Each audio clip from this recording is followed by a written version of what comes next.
Today's story is a good old-fashioned scary story that you might tell around a campfire. But before we get into that story, if you're a fan of the strange, dark, and mysterious delivered in story format, then you've come to the right place because that's all we do, and we upload once a week. So if that's of interest to you, please superglue 50 harmonicas to the front of the like button's car right before they leave for work. Also, please subscribe to our channel and turn on all notifications so you don't miss any of our weekly uploads. Okay, let's get into today's story.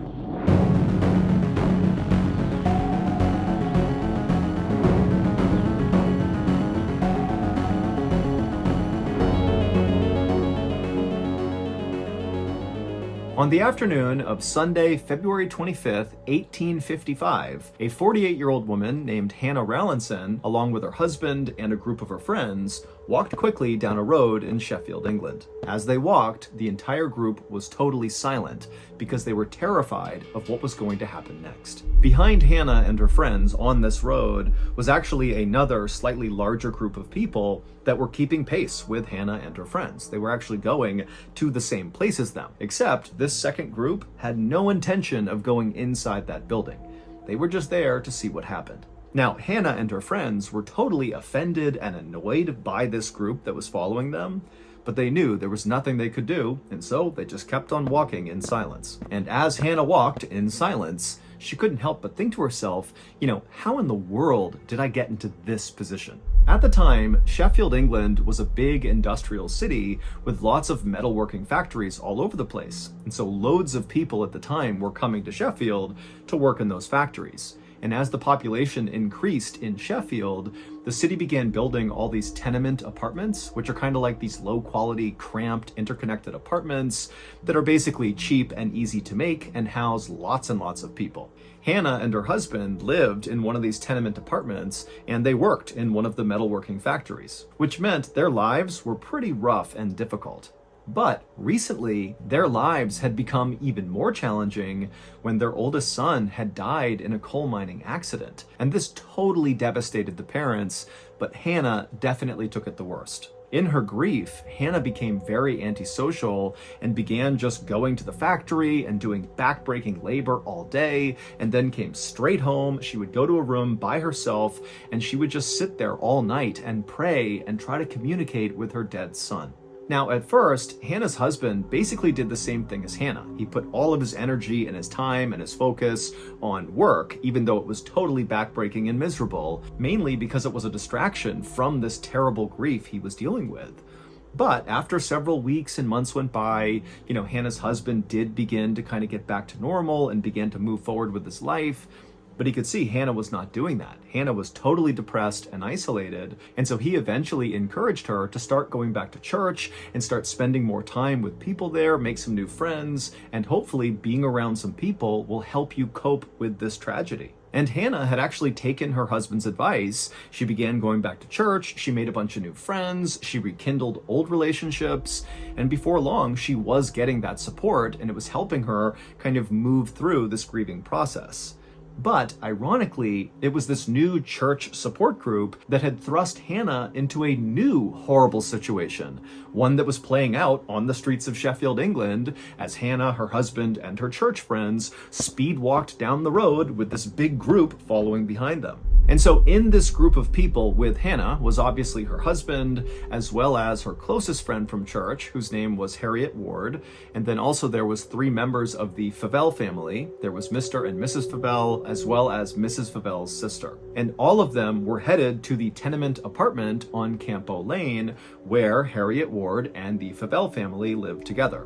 Hannah and her group, and the second group that was following them, all came from the same place. They all went to the same church, and that day, for the previous 2 hours before they all took to the streets here, they had been having this really heated argument about what to do about Harriet and the Favell family's basement. Or, more specifically, what to do about what was in their basement. Some parishioners said that Harriet and the Favell family were just totally making up what was going on in their basement.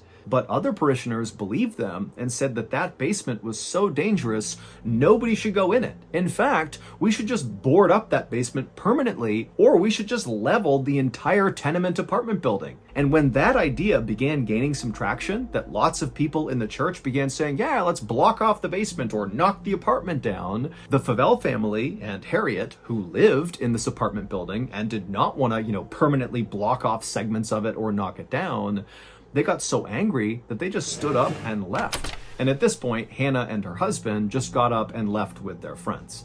Now, once they got outside, they didn't really have a plan, but they felt strongly that they just needed to get to the Campo Lane tenement apartment building and at a minimum, just be in there to prevent other people from showing up and doing something to the apartment, like trying to knock it down or do something to the basement. And so Hannah and her group began speed walking to the apartment, and this gaggle of other churchgoers who were part of this argument just kind of naturally came outside and followed them. And then when Hannah and her friends reached the apartment building on Campo Lane, they went inside and shut and locked the door behind them. And for a moment, Hannah and the 5 other people she was with, they just stood there in silence, not really sure what to do next. But eventually, one of them said, we gotta do something about the basement, because if we don't, the people outside will. Hannah walked over to the front of the apartment where there was a big window that looked out to the street. And when she looked out there, she saw the big group of people that had followed them were all kind of gathering around the small window that looked down into the Campo Lane tenement apartment basement. It was like all these people were jockeying for position to get the best look. Hannah shut the blind in frustration and then walked back over to the group. And then after a few minutes, Mr. Favell said, guys, it's only going to be daylight for a few more hours. If we're going to do something in the basement, we have to get down there before the daylight is gone. We can't be down there in the dark. The group nodded because they understood why. They definitely did not want to be down there in the dark. And then Mr. Favell looked over at Hannah's husband and he kind of gestured like, why don't we, the 2 of us, go down there together? And Hannah's husband, even though he did not want to go down there, he just nodded and said, okay, let's go. Moments later, Hannah, Harriet, and the 2 Favell women watched as the 2 men opened up the basement door, turned around and looked at the women, and then they slowly began descending the stairs. And then after a couple of minutes, the only sound coming out of the basement was the sound of these 2 men using big metal tools to attempt to break up the stone floor in the basement. For the next 2 hours, Mr. Favell and Hannah's husband continued to smash up the floor in the basement, but every time they removed a big piece of stone, all they'd find was dirt underneath. There was nothing else. Meanwhile, outside, the crowd looking in that window into the basement was only getting bigger and bigger. It was no longer just other members of their church. It was now just random people who saw this big group and walked over to see what was going on. And Hannah, who was at that window looking out into the street, she was seeing this group growing and seeing how rowdy they were getting, and it was starting to make her really nervous. But the nerves she felt about the crowd were nothing compared to the nerves she felt about her husband and Mr. Favell still being in that basement now that the sun was about to set. She did not want them down there in the dark. And finally, when the sun did set and the 2 men still had not come up, Hannah just rushed over to the basement and yelled for them to stop what they were doing and get up here. And the 2 men did as she asked. They dropped their tools and came upstairs looking totally dejected. They had not found the thing they were looking for down there, which meant they had failed. But Hannah and her friends were hoping that now that it was dark outside and the people outside could no longer actually see into the basement because it was too dark, that maybe the crowd would disperse. But as Hannah, her husband, Harriet, and the Favells sat down to have some dinner in the apartment, they looked outside periodically and they saw the crowd was not going away. If anything, the crowd was still continuing to get bigger.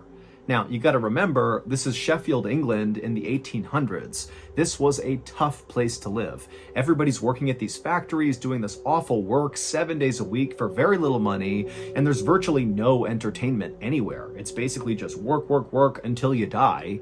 And so when people in Sheffield saw this big group of people at night standing around this apartment window, it was exciting, and that was pretty rare in their lives, and so they were not about to leave and go home because their lives at home were terrible. And so, by about midnight, there was this huge crowd right outside of the Campo Lane apartment, and it meant that, Hannah and her husband really couldn't leave to go back to their apartment. They were kind of trapped because of this crowd. Also, the crowd was really starting to get rowdy, and the Favell family were starting to get worried that a fight would break out near the basement window, and then maybe the window would break, and then these people would storm into their apartment and maybe rob them. I mean, they didn't know. And so Mrs. Favell came up with this plan to try to get the crowd to leave them alone.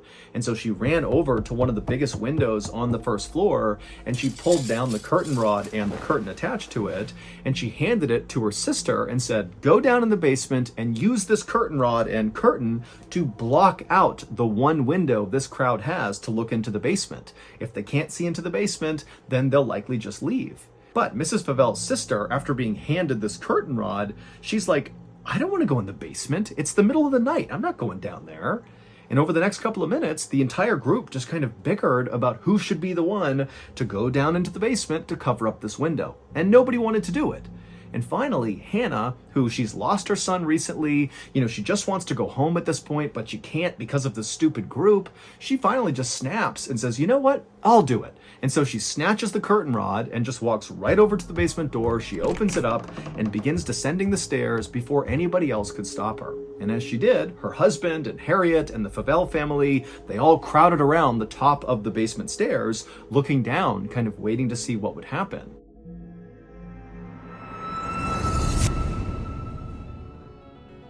Last night, after I tucked old Sink-Out into his little lily pad bed, and I had handed him his nice warm glass of fly milk, I was about to leave the room for the night when the little guy sat up and he said, "Papa, narra mihi fabulam," which of course in traditional Latin means, "Papa, please tell me a story." And I smiled and said, "Of course, Lung. I know Lung is a real sucker for Lung-themed stories. And luckily, because of our new show, MrBallen's Medical Mysteries, I'm up to my lungs in Lung-themed stories. And so before long, I was regaling old Sing-a-Lung with a story about a man who believed he was just sick, but it turned out he had a tree growing in his lung.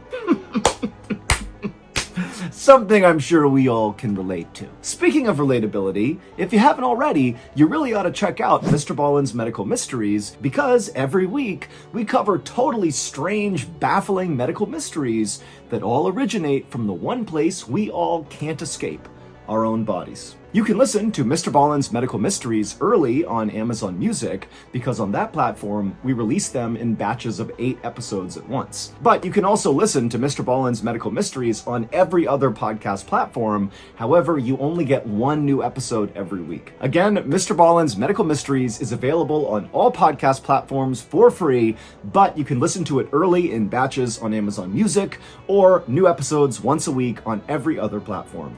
Okay, back to the story.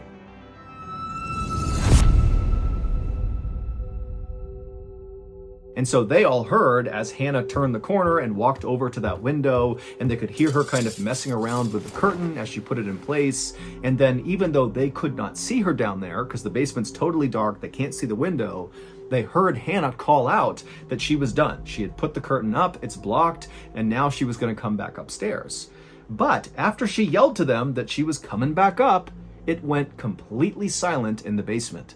And for like 5, 6, 7 seconds, all the people at the top of the stairs are waiting anxiously for Hannah to turn the corner and come up the stairs to safety.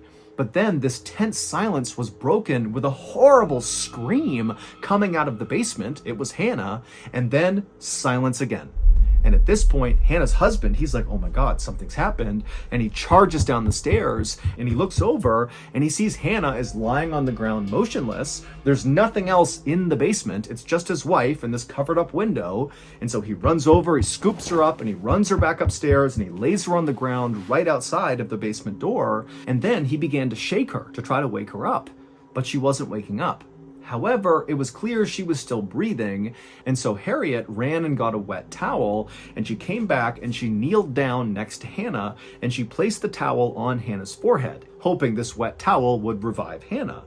But as Harriet is kneeling there, so she's looking at Hannah's body, and the basement door, which is open, is right past Hannah's body, Harriet happened to look up, And so now she's looking into the doorway that leads down into the basement, and her eyes went wide and she screamed, and then she passed out.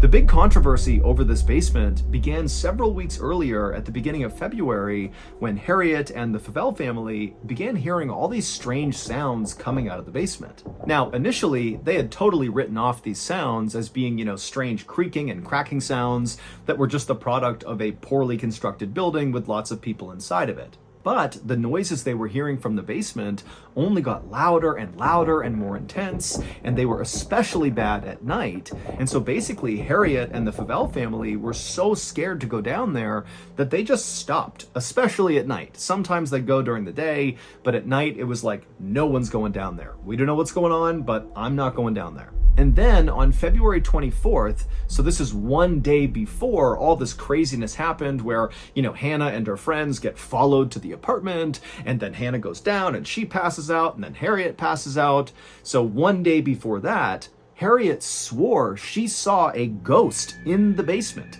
She saw this old woman wearing a white gown kind of moving around in the basement, and the whole time Harriet said this woman, this ghost woman, was pointing at one particular spot on the ground in the basement. And then the same night that Harriet sees this ghost in the basement, Harriet has a dream. And in her dream, she sees this ghost. And again, this ghost is in that basement and it's pointing at the spot on the basement floor. Except in Harriet's dream, this ghost woman speaks to Harriet and says that she was murdered and her gold was stolen from her and buried in the basement right there. And it was this apparent ghost in the Campo Lane basement that was the center of that 2-hour-long argument at the church the following day, which ultimately prompted Hannah, her husband, Harriet, the Favell family, to get up and storm out to go protect the Campo Lane apartment. And then also the secondary group followed right after them, really just to see if they were going to go confront the ghost, because a lot of people thought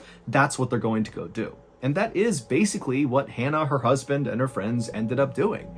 They decided the two men would go down into the basement and attempt to dig up the floor in hopes that they might find this gold that was stolen from this murdered woman and buried in the basement. But they obviously did not find the gold, which ultimately led to Hannah going down and passing out, and then Harriet also passing out. Hannah and Harriet would wake up after passing out.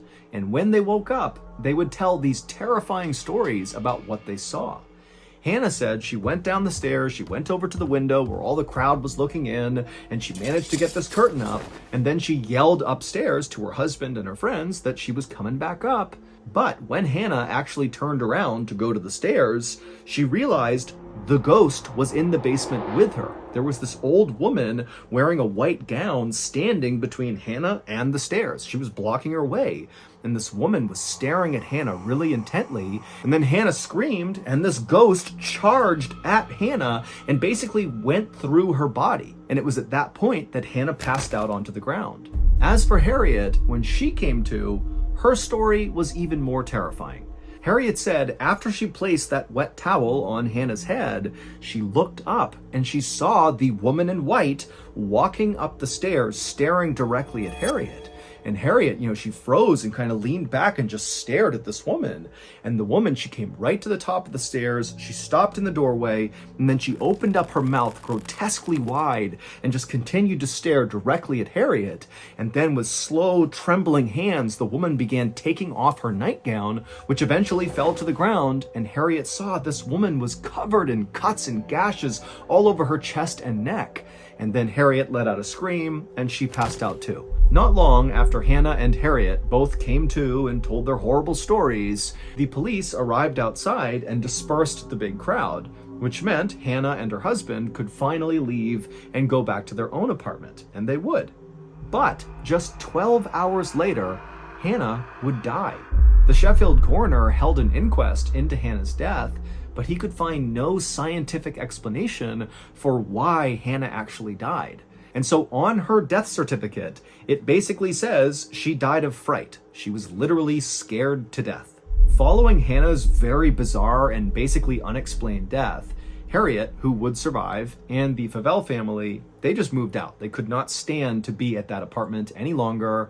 And then also many more people who lived inside of this tenement apartment building on Campbell Lane, they also moved out because, again, it was just too terrifying to be near this basement. To this day, we still don't have a better explanation for what happened to Hannah. She was in good health, all things considered, when she died. And so really this didn't make any sense. And so this case still is one of the only in recorded history where somebody apparently died just from getting scared. Late one night in the spring of 1937, a young woman stumbled into her New York City apartment building, drunk from a long night of partying with friends. She made her way up the steps and reached her apartment door, and after she opened it up, she stepped inside and her little dog ran up to say hello, and so she gave her dog a pet, and then she walked towards her bedroom. But the moment she stepped foot into that pitch-black bedroom, something just felt off. It was too quiet. But before she could figure out why that was, something heavy came flying out of the darkness and hit her on the face.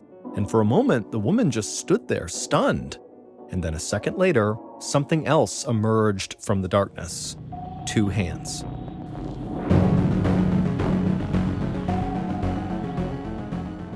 So that's going to do it. If you enjoyed today's story, be sure to check out our podcast called the MrBallen Podcast, where we have hundreds of stories, a lot like this one, that are only available on the podcast. They are not on YouTube. Again, the podcast is just called the MrBallen Podcast, and it's available on Amazon Music.